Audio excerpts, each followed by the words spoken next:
Halloween used to be my favorite time of year. It wasn't just the night itself.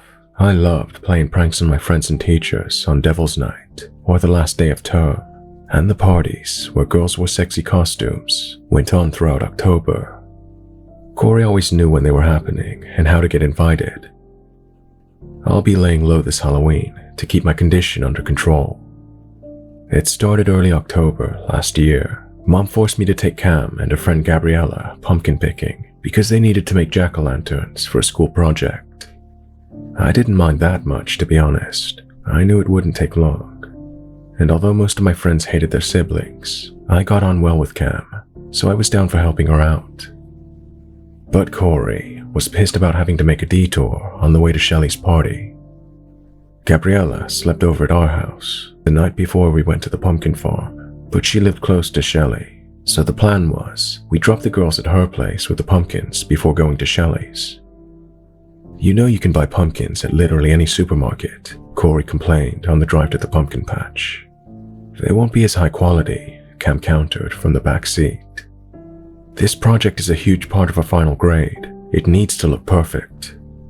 Cam wanted to go to art college, so her grade was important to her. I'm not sure about Gabriella's college plans, but she was a good friend of my sister. And she was hot. I remember wishing she was a few years older. Her age didn't deter Corey judging from the way he was looking at her, but Gabriella didn't seem to notice, so I assumed she wasn't interested. Not that this would necessarily deter Corey either. As long as he wasn't going after Cam, I wasn't bothered. I hope we get to Shelley's before Troy leaves, Corey said. Do you know he's going out of town? He added, looking at me. So, who else can hook us up with GHB? There's no us in that scenario, I told him. That's not what you said last year when you wanted that guy's Rolex. I glanced at the girls in the rearview mirror, but they were giggling at something on Cam's phone and didn't appear to have heard our conversation. A narrow country lane led to the pumpkin farm.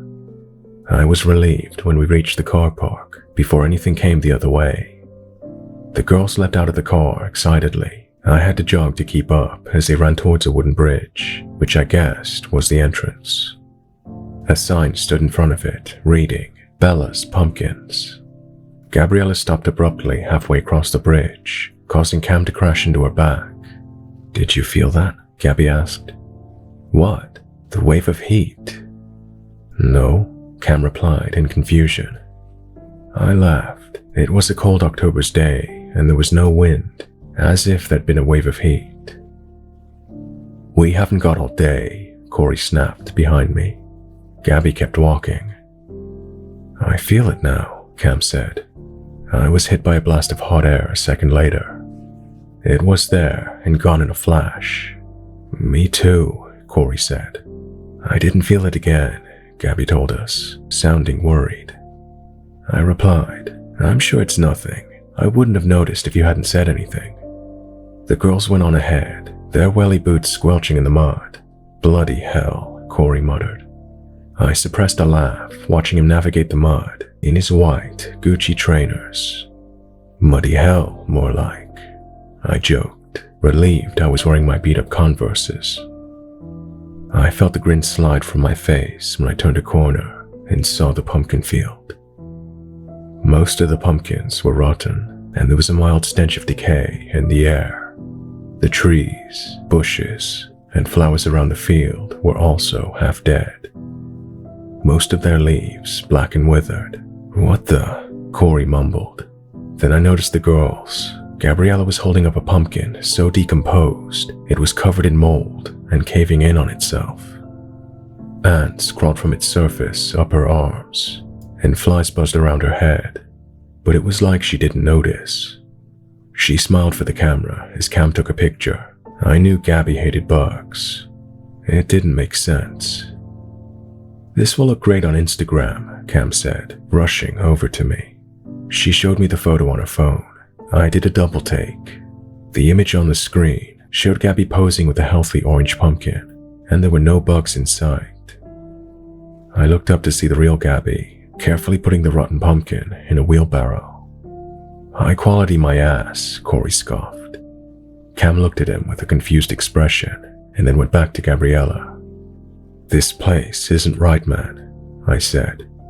Corey had his sweater pulled up to cover his mouth and nose. The smell wasn't that bad. "Do you think these black particles are toxic?" he asked. I looked around, unable to see any black particles. "It's like the Upside Down in Stranger Things," Corey added. I asked, "Where are the particles?" He looked at me like I was crazy. "They're everywhere, dude. Are you blind or something?" Cam appeared at my side again. "Selfie," she hollered, holding up her phone in front of us. I leant in, but stumbled back when I saw myself on screen. Half of my face was skinless and bloody, with sections missing like something had taken bites out of my flesh. I tripped over a mound of dirt and landed on my back in the mud. Corey burst out laughing. Cam ran over to help me up. "What happened?" she asked. I grabbed the phone from her hand and pulled up the camera roll. I was midway through falling in the photo, but my face was normal. Gabby came over, pushing a wheelbarrow full of rank pumpkins. "Shall we pay?" she asked. "For those," Corey said in disgust. "What's wrong with them?" "That's it. I'm going back to the car." I threw Corey my keys when he started power walking back towards the bridge. He wasn't even trying to avoid the mud anymore. It suddenly occurred to me that he might leave without us, but it was too late. He was out of sight and didn't respond when I called his name. So I followed the girls to the gift shop. I decided to hope he wouldn't risk being pulled over in a car he wasn't insured to drive. The shelves in the gift shop were full of dusty jars. The bread and baked goods were crawling with mold. Spiders scurried among the donuts. But this didn't stop Cam putting a Homer Simpson-style ring with pink icing and sprinkles in a paper bag. "Want one?" she asked me. No. Cam placed her donut bag on the counter. The shop attendant was counting the pumpkins in the wheelbarrow. "Are you Bella?" Gabby asked. "No, I'm Jackie. Bella was my sister. We opened this place in her memory. She took her own life after years of torment at the hands of bullies." "I'm sorry to hear that," Gabby replied. "I get bullied at school sometimes. I'm lucky to have Cam by my side." Cam had been suspended a few months earlier for throwing a milkshake at a girl that was harassing Gabby. It pissed me off that nothing was done about the other girl, but I learned a long time ago that if you hit back harder, people soon forget who threw the first punch. Bella was always mocked for her looks, Jackie told the girls. They said her name was ironic because she wasn't beautiful. Of course, that wasn't true. If inner beauty was visible on the outside, Bella would have dropped every jaw in town. "Did she like Halloween? Is that why you made a pumpkin farm in her honor?" Cam inquired. "Oh, Bella loved the spooky season," Jackie said with tears in her eyes. "It's also when my powers are strongest." "What do you mean?" Gabby asked. "You should ask him." They all turned in my direction, and I realized she was talking about me. Jackie said, "You girls have kind souls. The magic of this place isn't meant for you." "I'm gonna go check on Corey," I told Cam. "Hurry up and pay for that crap." I ran back to the car park, falling in the mud twice but not slowing down, not even when I sprained my wrist. I was relieved to see Corey hadn't abandoned us. He didn't seem to notice when I got in the car. He was looking at his reflection in the rearview mirror and scratching aggressively at his face, leaving his cheeks and fingertips bloody. I pulled his hands away. It was a struggle to keep him from returning them to his face. "What the hell?" I half yelled. He looked at me with wild eyes. "There's something on my face." I looked at my own face. It wasn't as bad as it had been when Cam was taking the selfie, but there were large warts on my forehead and chin, and a layer of white fluffy mold stretched across my nose and cheeks. The way it looked sewn into my skin was revolting and made me feel sick. "I don't think it's real," I told Corey, not sure he was hearing me. "Don't touch it. It's not really there." The girls loaded their pumpkins into the car and got in the back seat. I turned to Cam. "Is there something on my face? Other than your big nose?" She laughed. She wasn't being cruel. She knew I knew she was joking.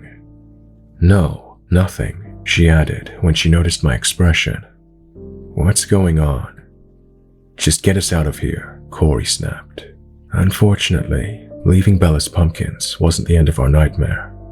Shops and other buildings we passed on the way to the farm that looked normal then were now crumbling and crawling with knotweed. I thought the visions might fade after 24 hours, but they didn't. From that day forward, it was like viewing the world through a filter other people couldn't see. All the groceries at home looked gone off, but tasted fine when Mom served dinner. I was only able to refuse food for so long before I got too hungry to continue. My appetite returned once I got used to it tasting better than it looked. Half the time when I saw Corey and most of our friendship group, any exposed skin on their bodies was crawling with mold or other disfigurations I knew weren't really there. Even when their skin looked clear, their appearance was somehow dulled. Whereas people like Cam, the kind souls, seemed to glow. At first it angered me because nobody is perfect. But then I figured it must be like a school or college exam. You don't need to score 100% to get an A, but you have to be at a certain level. A year on, my surroundings have improved as I've tried to become a better person. Corey is in a mental health facility. I suspect our curse was worse for him and it sent him over the edge. I don't think he had the best childhood, so I hope the curse will ease in light of that if he stops his most destructive behavior.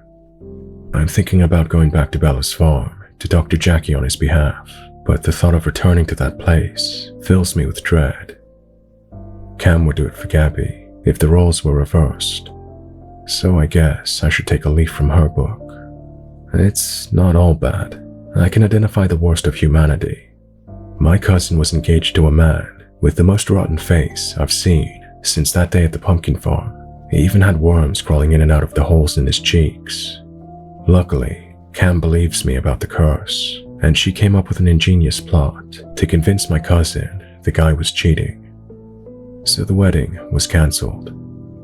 We didn't care whether he was actually cheating. He was bad news either way. 6 months later, he was in the newspaper for beating his new partner to death. I can recognize the best of humanity too. I met my girlfriend Maddie a few months ago. She's the most beautiful person I've ever known, inside and out. I hope I never lose the curse entirely because it protects the people I care about. I'm getting worried the more it continues to fade. I don't want it to get worse, but I hope it doesn't disappear altogether either. I think this is the reason I'm sharing my story.